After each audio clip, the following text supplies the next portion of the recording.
Good morning, everyone. Buenos dias. I want to apologize for this video being a little bit late, but I'm still getting it out to you. Hopefully, today's lesson will be short, so you'll see today's video will be nice and short. But I do want to go over some stuff first. Just want to remind you guys, now that we are in the new grading system, please make sure you check the classwork section. If you're missing any assignments, tests, or exit tickets, you can still resubmit those with correct answers for a better grade. The only way I'm going to accept resubmitted assignments is if you got a message from me in the comment section that says resubmit. Okay? I will be grading everything over the weekend, so you will see PowerSchool updated with all your assignments. If you are missing more than 2 assignments, I will be sending out individual emails just to let you know with a quick summary of what you're missing, okay? If you have any questions, please reach out to me. All right, so let's begin. Hoy es el 15 de mayo, año 2020. It is important that you guys practice the date with me as we go along. This is something that we will continue next school year. Every time you're in my classroom, we will do the date as well. So if you get used to doing it now, you'll get used to doing it in the classroom. 15 de mayo, año 2020. Our objectives for today is you guys will be reviewing the verb tener, and you're going to practice conjugating the verb. So yesterday I introduced you to the verb. Here it is with the chart. And what I'm going to ask that you guys do is we're going to do a little bit of practice online. And after we do the little bit of practice, I have a Quizlet for you to do so you can get a little more practice in. And that is all for today. All right, guys? Now, let's see. You have a do now. It says translate the following sentences. So let's see if you guys can give me what the full sentence will be here. Okay, you can do this on a separate piece of paper. So you can pause the video, get a piece of paper, a pencil, or something to write with, and just see if you can fill in these 3 sentences. All right. I'm looking for the verb tener should go in these 3, and there should be a different way to write it depending on who they're talking about. So see if you can do these 3. All right. Ready? Pausing point.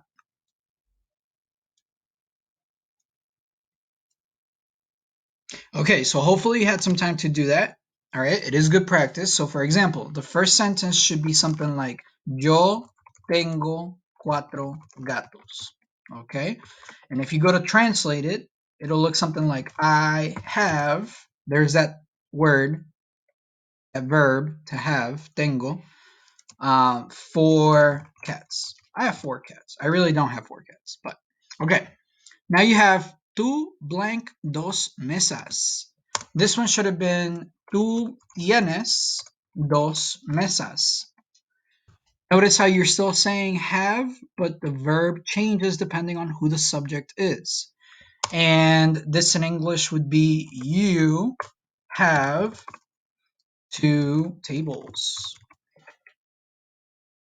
The last one, nosotros blank dos amigos. It should be nosotros tenemos dos amigos. We have 2 friends. Okay? So there are your answers. You guys can go ahead and look at the answers. Okay? I would suggest to just pause the video and write or just take a look at what the answer should be because I'm going to erase it. Ready? Pausing point. Okay, I'm erasing them. If you need to see the answers again, just go back in the video. And our directions for today, you will be watching today's lesson. It's chapter 2, tener, a little review of it.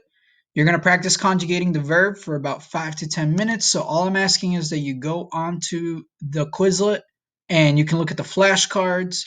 You can practice with the games. Do this for about 5 to 10 minutes so you get used to using the chart, okay? And for those of you that are doing the worksheets, if you want to do the worksheet, I'm asking that you do parts D, E, and F. The worksheet I assigned yesterday, it's the same, yeah, this one right here. So if you're going to do D, E, and F, it's just the last couple ones, all right? Okay. So let's take a look at what the book has for us today. I uploaded this one, but I want to take a look at the teacher version because the teacher version has the where is it? The teacher version has the interactive version, which is the one that I'm going to show you guys. Okay, so let's see. We got the teacher version, chapter. Oh, let me go here. So hopefully you guys will enjoy this weekend. I know it's supposed to be nice out tomorrow. Today was supposed to be rainy, lloviendo, but it's nice out. Hace sol. Hoy está haciendo sol. All right, let's see. If I'm going to present, let's go to chapter 2, grammar. All right, now the interactive version is the one with the little comic book characters. Let's see what they have for us today. It should look a little different. Here we go. This is it. Nice.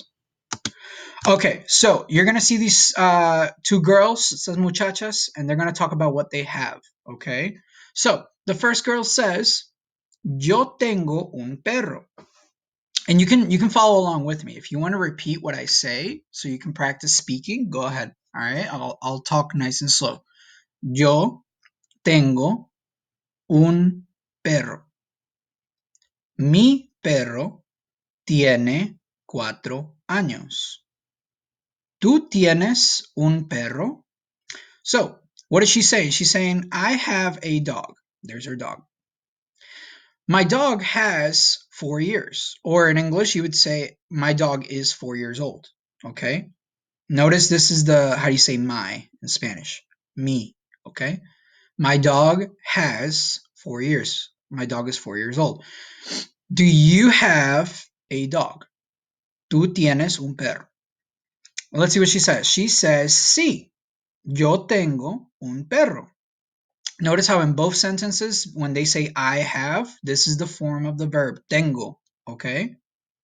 One really easy way to remember that this is the form of the verb for I is the ending for I is with the O, and this one has an O, okay? So she says, yes, I have a dog. Both dogs are male, okay? Because the ending is O. Next one. Let's see. This girl says, ¿Tiene usted un perro? Now here I want to make a quick little comment. Why, or a little pausing point, why did they use usted in this sentence? She's talking to him. Why did she use usted and not tú? Pausing point.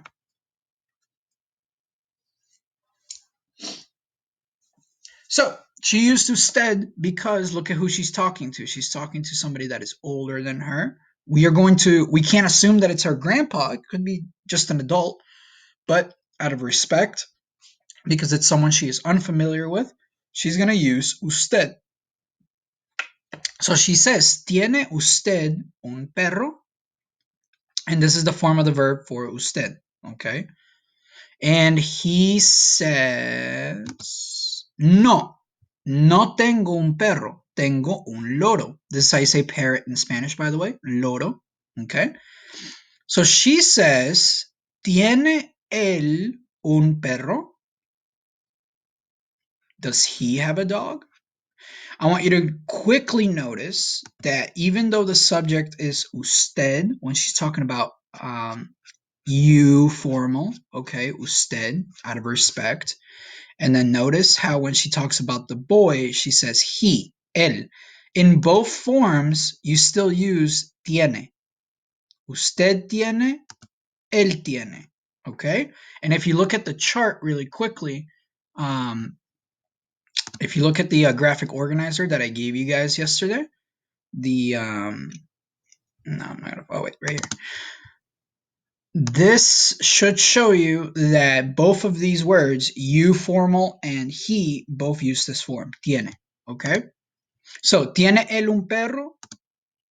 And does he have a dog? Let's see. No, él no tiene un perro. He does not have a dog. Él tiene un mono. He has a monkey. That's how you say monkey in Spanish, mono. Next one. Now we have a group of girls, unas muchachas. Pay attention to the way they say, they use the verb, okay? Let's see. ¿Tienen ustedes un perro? Now here, she doesn't know them. They're unfamiliar. So that's why she's using the word ustedes. She could have said, ¿Tienen ellas un perro? If she said ellas instead of ustedes, she's saying they. Do they have a dog?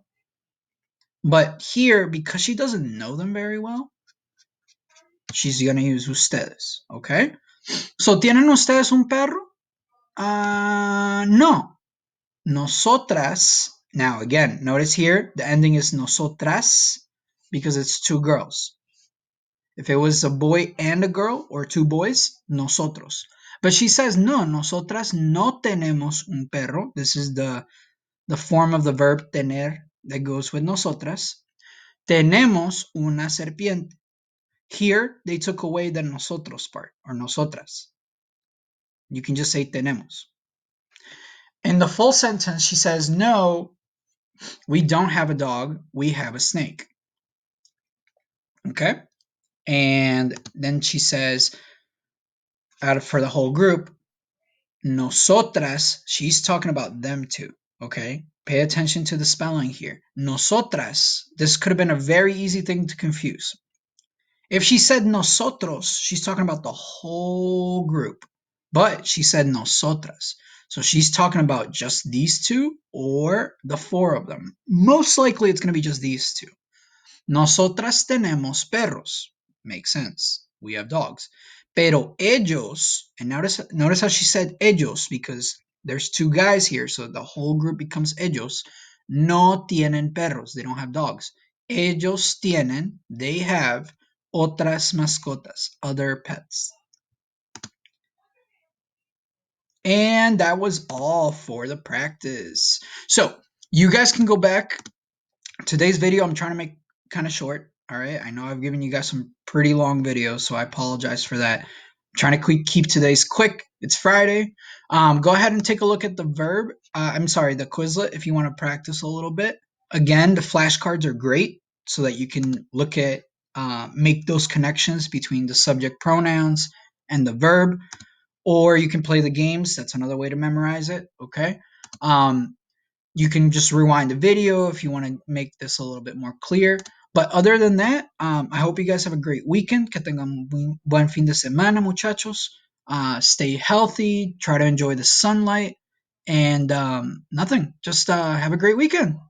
Bye, guys. Hasta luego. Ciao.